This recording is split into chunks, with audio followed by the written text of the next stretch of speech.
Selamat siang jemaat Tuhan dimanapun berada saat ini. Senang sekali saya Eka Panatariani boleh menjumpai jemaat Tuhan. Hari ini kita akan bersama berdiskusi tentang pendidikan menurut Alkitab dalam rangka Hari Pendidikan Teologi GKE. Dan saya hari ini ditemani oleh narasumber kita, Bapak Pendeta Gunedi MTH.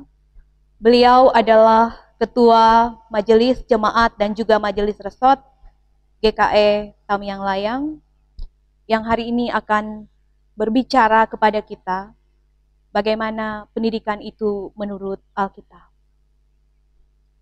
Pada Bapak kami silakan.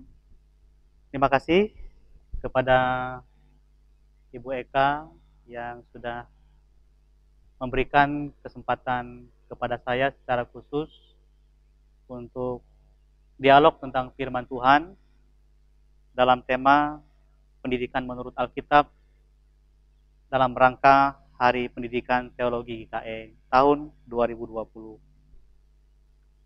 Kalau dari sudut pandangan Alkitab, pendidikan itu juga bisa dipahami sebagai sebuah proses bagaimana pengajaran itu diteruskan atau disampaikan kepada setiap generasi. Baik itu secara lisan maupun secara tertulis, disampaikan kepada setiap generasi, setiap anak-anak, agar mereka juga menjadi orang-orang yang terdidik. Bahkan kalau kita juga melihat dalam Kamus Besar Bahasa Indonesia, pendidikan itu berasal dari kata didik, yaitu memelihara, memberi latihan, pengajaran, agar anak-anak memiliki akhlak dan kecerdasan yang baik.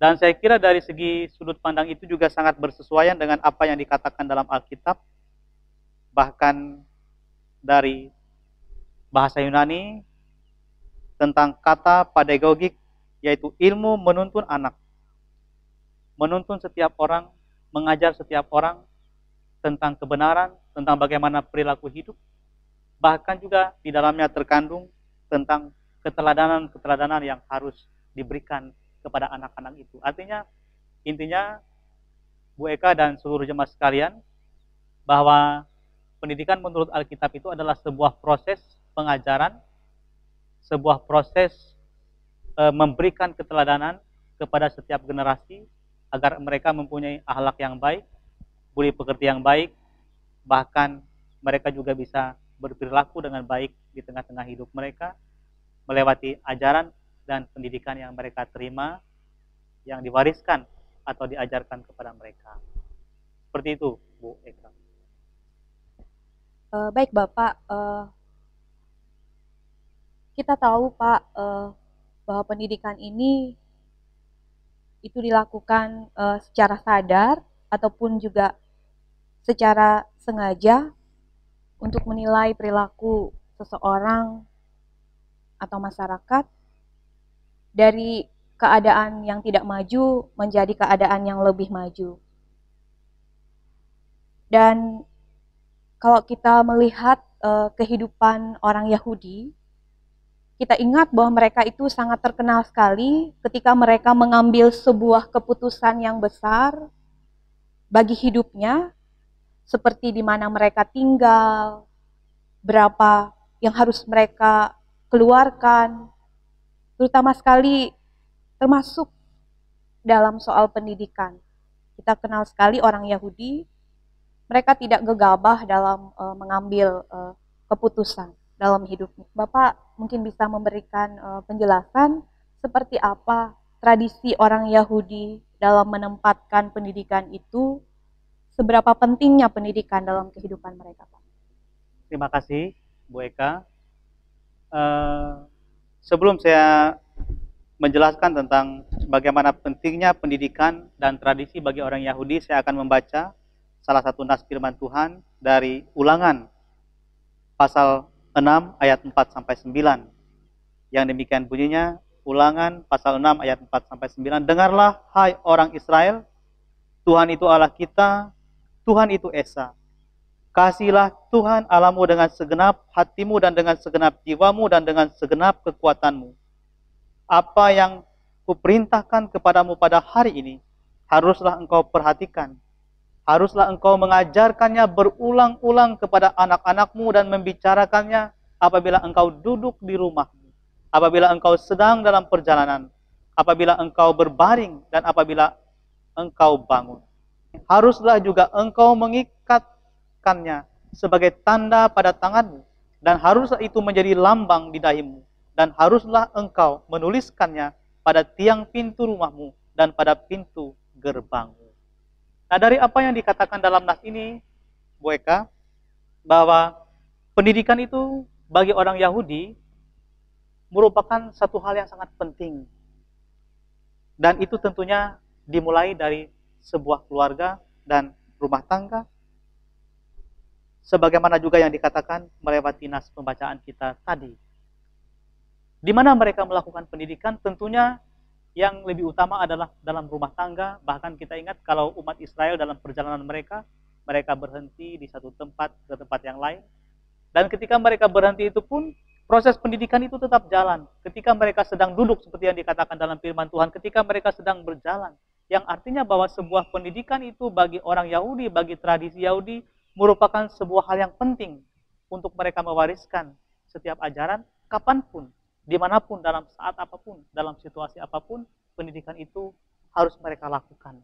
Artinya harus mereka wariskan, harus mereka ajarkan seperti yang dikatakan firman Tuhan yang saya bacakan tadi, mengajarkannya berulang-ulang kepada anak-anak, membicarakannya ketika engkau duduk di rumah, apabila engkau sedang dalam perjalanan, apabila engkau berbaring, dan apabila engkau bangun, haruslah engkau terus melakukan ajaran-ajaran itu yang dikatakan bahwa orang Yahudi juga memperhatikan penting sekali sebuah proses pendidikan itu dalam keluarga, dalam anak-anak dan keturunan mereka, dimanapun, saat apapun, dalam situasi apapun, pendidikan tetap harus dijalankan. Baik Bapak, tadi kita sudah berbicara tentang pengertian secara Alkitab, apa itu pendidikan, juga secara umum. Tentunya pendidikan itu memiliki tujuan. Ketika sebuah pendidikan itu ada, tentu dia punya tujuan yang ingin dicapai. Bapak, kalau menurut Alkitab, apa Pak sebenarnya tujuan pendidikan itu sesungguhnya? Ya, terima kasih Bu Eka dan juga kepada seluruh jemaat sekalian. Tentunya sebuah proses pendidikan yang dilakukan ada tujuan-tujuan yang mau dicapai. Dari segi sudut pandang Alkitab, bahwa tujuan dari proses pendidikan yang dilakukan oleh bangsa Israel kepada keturunan, kepada anak-anak mereka adalah untuk membina keahlian dan watak, serta membebaskan mereka dari ketergantungan dari orang lain, dari siapa saja, sehingga mereka sungguh-sungguh menjadi seseorang yang mandiri, yang bertanggung jawab, yang mempunyai tujuan hidup, dan memiliki akhlak moral yang baik dan benar. Sehingga dengan demikian, dari sebuah proses pendidikan itu, yang menjadi tujuan utamanya adalah bagaimana membentuk pribadi seorang anak dan generasi yang baik, yang bertanggung jawab, yang tidak tergantung terus-menerus dengan orang tua dan dengan siapa saja, dan berperilaku baik dan benar di tengah-tengah hidupnya. Itu sudut pandang saya tentang tujuan pendidikan yang dilihat dari Alkitab itu sendiri.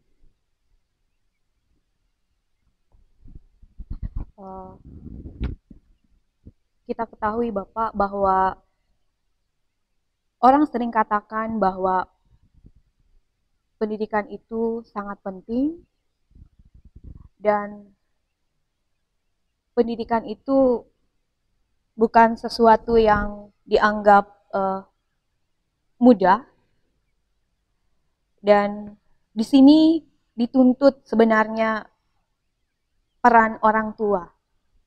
Kita ketahui bersama bahwa orang tua adalah pendidik utama. Ketika dikatakan orang tua adalah pendidik utama, berarti orang tua memiliki tanggung jawab yang begitu besar terhadap pendidikan. semudah artinya yang dibayangkan bahwa menjadi seorang pendidik itu tidak mudah. Tidak hanya orang tua hanya menyerahkan tanggung jawab itu kepada guru, taruhlah di sekolah, bahwa sesungguhnya orang tualah pendidik utama yang memiliki peran yang sangat besar dalam mendidik anak-anak. Artinya bagaimana mencetak generasi-generasi selanjutnya yang akan bisa dibanggakan oleh orang tua, oleh keluarga, bahkan dibanggakan oleh gereja. Saya juga Bapak dan jemaat sekalian yang ada dimanapun saat ini berada, yang memiliki anak, tentunya memiliki peranan yang besar dalam mendidik anak. Mungkin Bapak bisa memberikan gambaran apa saja peran orang tua itu Pak sebagai pendidik bagi anak-anak dalam keluarga. Terima kasih Bu Eka. Betul seperti yang dikatakan oleh Bu Eka tadi bahwa dalam sebuah proses pendidikan, peranan orang tua, ayah dan ibu, dan siapa saja dalam sebuah keluarga itu sangat penting. Saya melihat dari 3 hal yang tentu menjadi utama bagi orang tua itu Bu Eka. Yang pertama, dia harus mengajar anak itu dalam berbagai hal tentunya.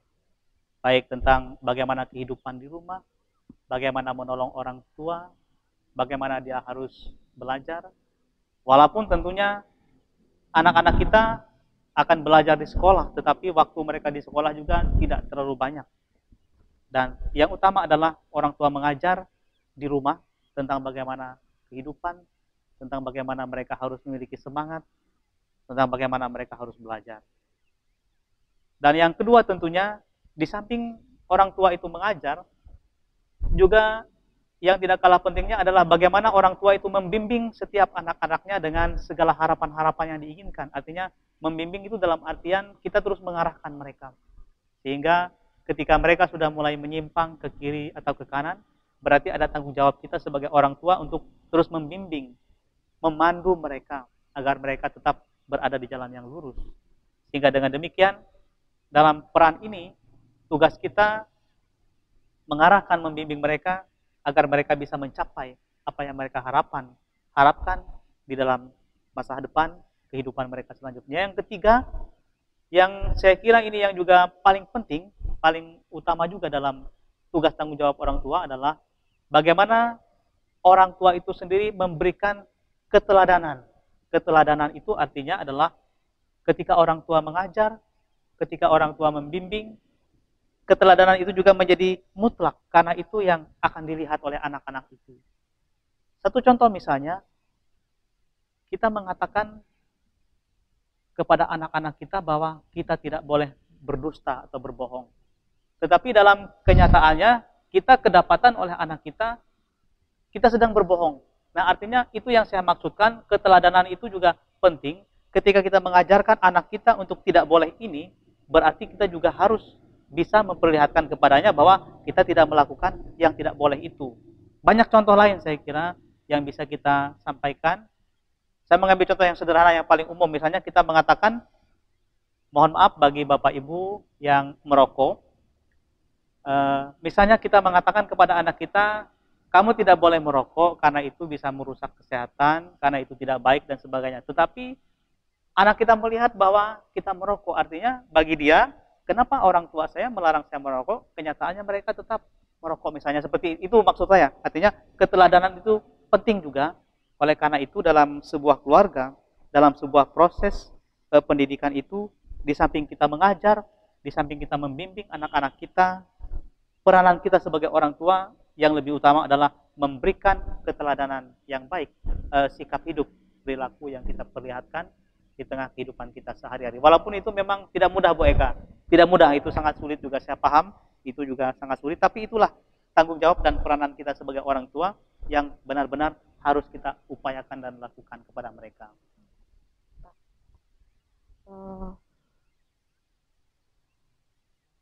Kita tahu Pak bahwa Alkitab itu adalah pandangan hidup kita, yang kita bersandar, ketika kita bersandar pada firman Tuhan, dan kita tahu Alkitab adalah sumber dari segala pengetahuan.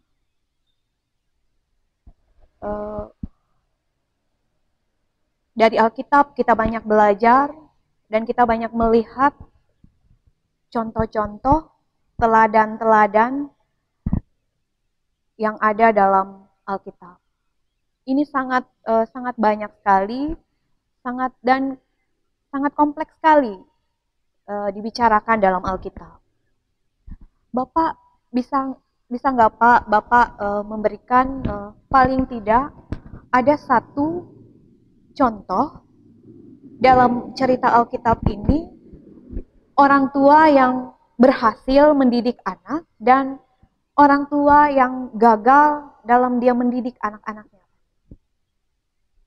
Terima kasih Bu Eka atas pertanyaan ini.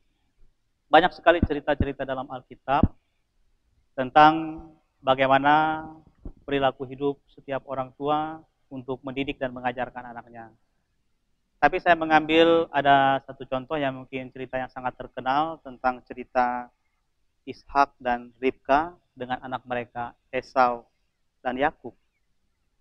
Memang dalam sikap Ishak dan Ribka terhadap Esau dan Yakub sangat berbeda. Kalau Ishak dia sangat mengasihi Esau sebagai anak sulung, sehingga dia memiliki perhatian yang lebih. Dan sebaliknya juga sama seperti Ribka, dia ternyata rupanya memiliki perhatian yang lebih kepada Yakub.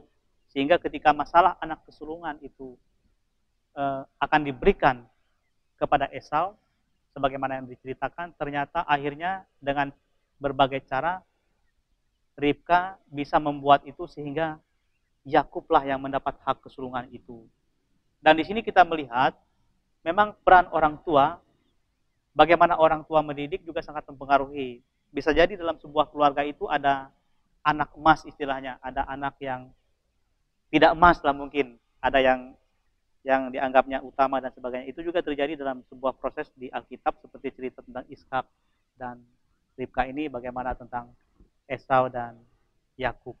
Dan dari sini kita bisa belajar sebenarnya di satu sisi bisa saja mereka sudah berhasil melakukan sebuah proses pendidikan dan sebagainya. Tetapi di satu sisi juga ada hal-hal yang belum bisa mereka lakukan tentang bagaimana mereka harus bersikap adil terhadap anak-anak, bagaimana mereka harus jujur dan benar menyangkut hak kesulungan yang sebenarnya dalam Alkitab itu sudah jelas itu menjadi bagian dari Esau. Tetapi dengan cara, dengan akal, dengan teknik yang dilakukan oleh ibunya sehingga hak kesulungan itu berpindah kepada si Yakub. Walaupun mungkin dalam cerita itu tentu ada makna-makna lain secara teologis yang lebih mendalam, mungkin tidak bisa kita kupas secara khusus dalam dialog hari ini. Yang kedua, saya melihat juga di Perjanjian Baru secara khusus mengambil tentang kisah tentang Yusuf dan Maria, tentang bagaimana Yesus yang hadir dalam keluarga ini, tentang bagaimana Yusuf dan Maria yang sederhana, bagaimana mereka juga dipercayakan oleh Tuhan sebagai kehadiran bayi Yesus, Sang Juru Selamat itu, mereka juga mampu memberikan sebuah keteladanan, sebuah pendidikan, bahkan ketika Yesus juga berada di bait Allah ketika dia berumur 8 tahun, bagaimana mereka juga begitu kehilangan ketika tidak bersama-sama dengan dia dalam saat itu, yang artinya bahwa kita melihat Yusuf dan Maria, terlepas bahwa Yesus itu adalah Tuhan, mereka juga sudah mampu menunjukkan peran mereka sebagai orang tua yang sederhana. Kalau saya melihat seorang tukang kayu seperti Yusuf, Maria adalah perempuan yang sederhana, tetapi mereka memiliki pribadi, karakter orang tua yang sungguh-sungguh luar biasa, sehingga mereka mampu menempatkan diri mereka sebagai orang tua, dan Yesus sebagai anak mereka, yang dalam masa kanak-kanaknya bersama-sama dengan mereka, mampu mereka lakukan dengan baik, sehingga dalam tumbuh kembangnya, Yesus menjadi seorang pribadi, bahkan sebagai Tuhan, yang juga hadir melakukan berbagai kesaksian, tugas tanggung jawabnya, di tengah-tengah dunia, melakukan berbagai mujizat dan sebagainya.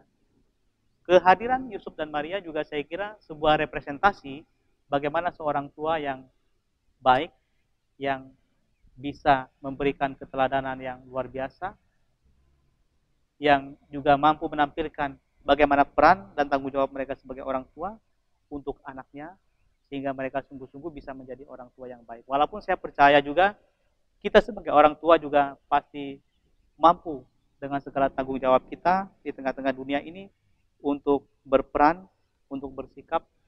Mungkin saja ada sudah berhasil, bahkan ada juga kita sebagai orang tua yang mungkin masih berjuang untuk berhasil dalam membina, mendidik, dan menjaga peran kita sebagai orang tua di tengah-tengah hidup kita.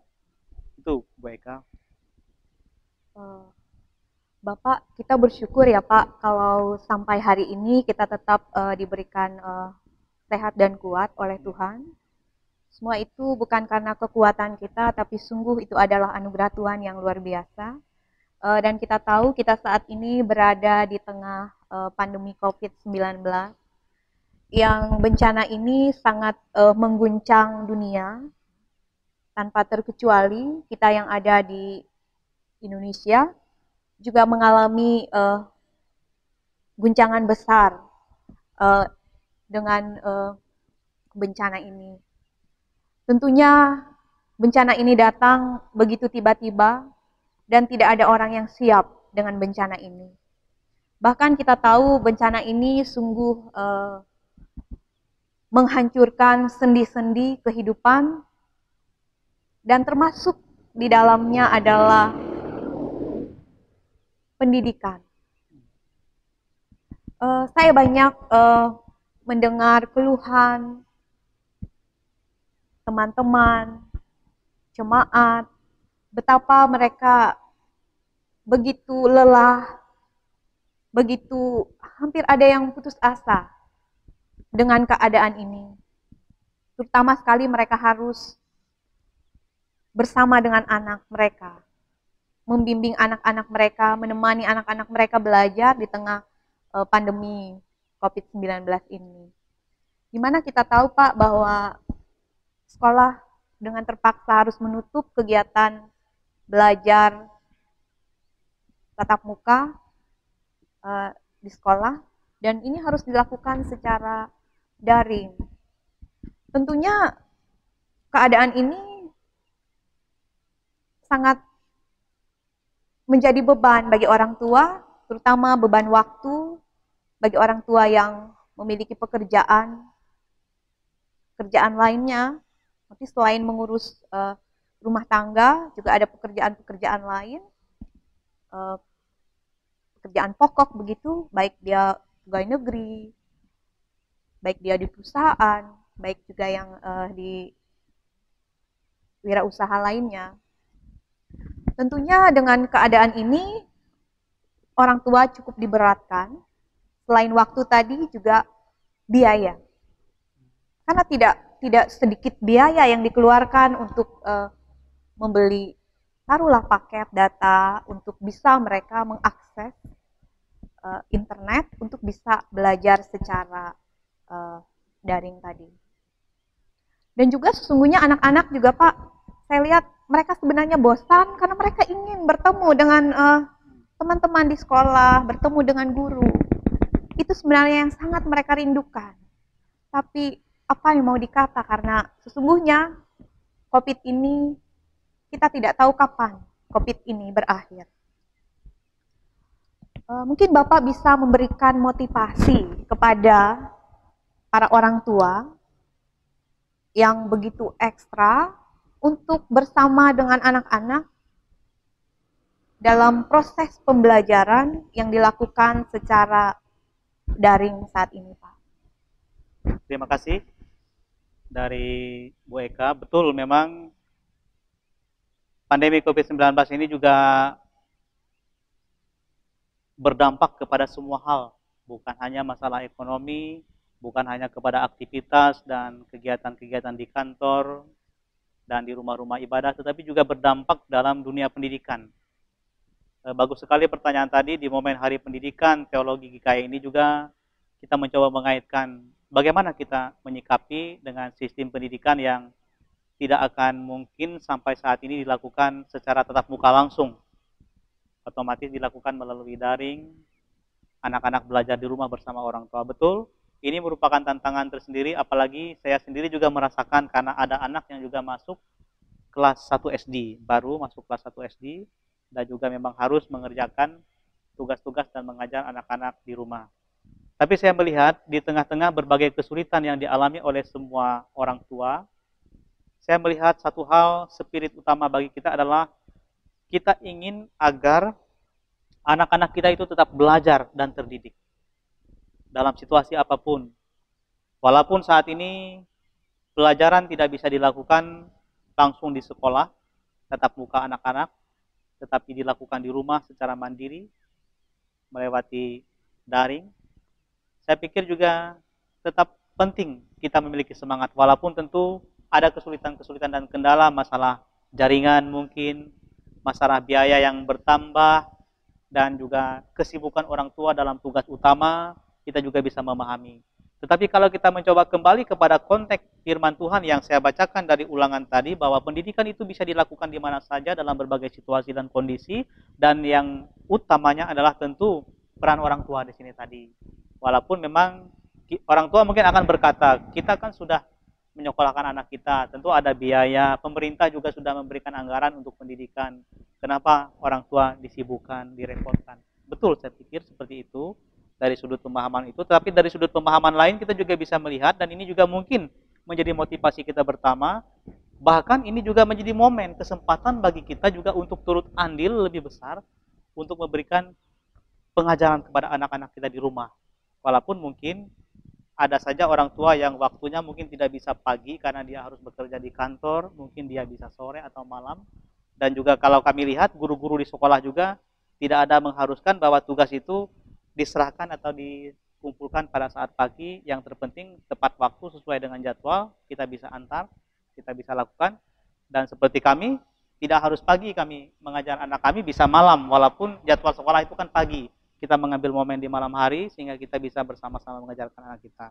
Oleh karena itu saya juga mengajak kepada seluruh orang tua di tengah-tengah pandemi ini yang juga ditambah peran tugas tanggung jawabnya untuk mengajar anak-anaknya, kita tetap memiliki semangat dan kita tetap berusaha dan berjuang, karena juga yang kita ajar dan kita didik ini juga anak-anak kita sendiri. Karena itu sesulit apapun kita harus punya spirit dan motivasi bahwa dalam situasi, dalam kesulitan dan tantangan seperti apapun, anak-anak kita tetap harus belajar dan dididik. Dan kita juga berdoa, semoga pandemi ini juga cepat berlalu, Bu Eka dan seluruh jemaat, sehingga pada saatnya nanti ketika daerah kita, Barito Timur, Tamiang Layang dan sekitarnya ini sudah bisa zona hijau, tentunya dari pihak pendidikan, dinas pendidikan, dan guru-guru di sekolah juga bisa mengajak kembali anak-anak kita untuk bisa bersekolah tatap muka secara langsung, dan sehingga mereka juga semakin lebih maksimal untuk belajar di sekolah. Ini yang kami pahami. Kami juga memahami sangat sulit karena kami juga merasakan langsung. Anak kami juga apalagi baru masuk kelas 1 itu tidak mudah. Kalau sudah kelas 2 ke atas kan itu sudah pernah ada diajar. Ini memang dari nol sama sekali. Tidak mudah. Artinya berusaha, berdoa juga semoga pandemi ini cepat berlalu sehingga anak-anak juga bisa beraktivitas. Karena betul, tidak cukup hanya di rumah, mereka juga perlu bersosialisasi dengan teman-temannya yang lain, dengan anak-anak yang lain, sehingga mereka juga bisa berinteraksi dan bisa bergaul. Itu yang saya pahami, Bu Eka. Terima kasih. Sungguh ya Pak, pandemi ini membuat kejutan besar bagi orang tua, karena cukup menyita waktu, menyita biaya menghadapi anak-anak yang harus belajar secara daring, dan juga di mana tidak semua tempat terjangkau oleh jaringan yang bagus, bahkan ada yang sama sekali tidak ada dijangkau oleh jaringan. Mungkin bagi orang tua Pak yang biasa mendampingi anak belajar, artinya kita balik, artinya sebelum pandemi itu memang rutinitas yang dilakukan oleh orang tua, mungkin tidak terlalu menjadi hal yang begitu beban begitu Pak. Tapi sesungguhnya bagi yang tidak terbiasa ini adalah sebuah kejutan besar. bagi orang tua. Tapi apa yang disampaikan oleh Bapak tadi, janganlah itu menjadi beban, tapi sesungguhnya terimalah itu sebagai anugerah Tuhan. Melewati pandemi ini, artinya orang tua yang selama ini tidak begitu mengetahui anaknya itu seperti apa dalam pendidikannya jadi tahu, begitu Pak. Baik Bapak, saya mungkin bisa memberikan penekanan dari diskusi kita hari ini untuk jemaat Tuhan yang boleh mendengarkan diskusi pada hari ini, bahwa pendidikan itu sangat perlu. Jadi jangan pernah orang mengatakan bahwa pendidikan itu tidak perlu. Sesungguhnya pendidikan itu sangat perlu, karena pendidikan itu tidak hanya memberikan pengetahuan kepada anak-anak kita dan termasuk kita juga. Bahwa pendidikan itu mengajarkan bagaimana individu itu mampu merencanakan masa depan dan mengambil sebuah keputusan yang tepat dalam hidup ini. Jadi pendidikan ini adalah selama hayat di kandung badan, pendidikan itu tetap kita lakukan. Dan pendidikan itu selalu ada dalam proses kehidupan ini. Baik ia secara formal maupun secara informal. Dan pendidikan secara Alkitab itu sangat jelas sekali bahwa Alkitablah dasar pijakan kita dalam kita melakukan pendidikan. Baik terhadap anak kita sendiri pun juga terhadap anak-anak didik kita. Bagi yang berprofesi sebagai pendidik. Alkitablah dasar kita, pijakan kita. Kita artinya berangkat dari Alkitab sebagai dasar kita. Karena sangat jelas sekali Alkitab banyak memberikan ajaran, hikmat bagi kita, bahwa Alkitab sudah banyak bercerita tentang tokoh-tokoh di dalam Alkitab yang berhasil dalam mendidik anak, bahkan tidak sedikit juga yang gagal dalam mendidik anak-anak. Dan di tengah pandemi COVID-19 ini, banyak orang tua yang begitu lelah menghadapi ini. Pak Pendeta tadi mengatakan bahwa tetaplah semangat. Artinya jangan kita memperlihatkan kepada anak-anak kita betapa kita itu sudah lelah, bahkan hampir menyerah dengan keadaan ini. Tetaplah kita semangat, agar mereka pun tetap semangat menuntut pendidikan. Karena memang itu sesuatu yang penting bagi mereka. Karena mereka di tengah pandemi ini, apapun keadaannya, anak-anak kita tetap harus belajar. Dan kita yang sebagai orang tua harus bisa mengatur waktu kita, karena tidak harus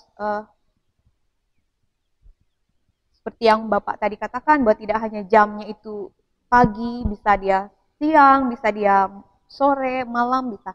Kita yang mengatur jam-jam untuk anak.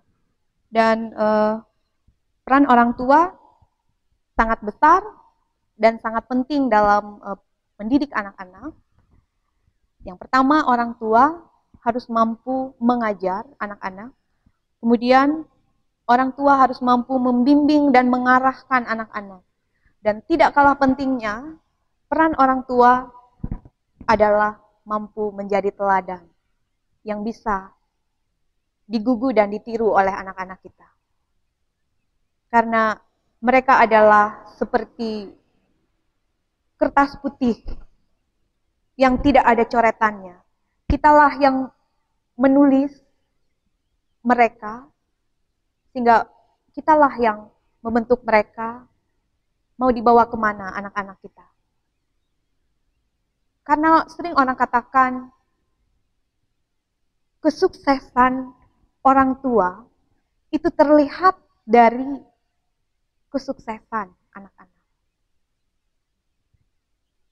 Orang sering katakan itu, dan saya sungguh mengamini kata-kata itu, Pak, bahwa kesuksesan orang tua dilihat dari kesuksesan anak-anak. Uh, saya selaku moderator hari ini Pak mengucapkan banyak terima kasih atas kesediaan Bapak menjadi narasumber hari ini untuk kita bersama. Kiranya apa yang kita diskusikan hari ini itu sungguh-sungguh membawa semangat baru terutama bagi orang tua dalam menghadapi pendidikan anak-anak di tengah pandemi COVID-19 ini.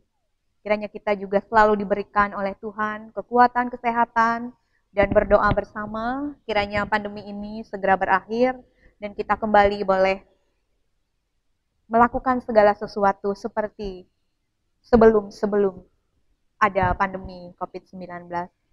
Tuhan Yesus memberkati kita dan selalu menguatkan kita dengan firman-Nya. Mungkin kita Pak, sebelum menutup acara ini, kita akan berdoa Pak. Kami minta Bapak untuk membawa kita dalam doa. Terima kasih Bu Eka. Kita mengakhiri seluruh dialog hari ini tentang pandangan